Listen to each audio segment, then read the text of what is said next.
Одно из главных нововведений этого учебного года – запрет использования мобильных телефонов во время уроков. Сюда же относятся и умные часы. Доставать их можно будет только с разрешения учителя и только в экстренных случаях, например, для связи с родителями.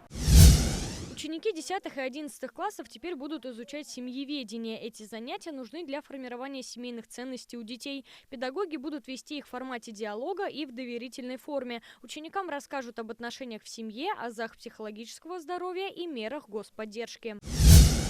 Еще одно изменение коснется уроков ОБЖ. Вместо них в школах появится предмет основы безопасности и защиты Родины. Изучать его будут школьники с 5 по 11 классы. Детей научат, как вести себя в чрезвычайных ситуациях, пользоваться средствами защиты и ознакомиться с положениями общевоинских уставов. Для старшеклассников предусмотрены практические занятия. В школу вернутся уроки труда. Их будут преподавать детям с 1 по 9 классы. Помимо привычных кулинарии и столярного дела, ученики начнут изучать новые модули. В аграрных регионах страны это животноводство и растениеводство, в индустриальных – автоматизированные системы и введение в технологии беспилотных летательных аппаратов.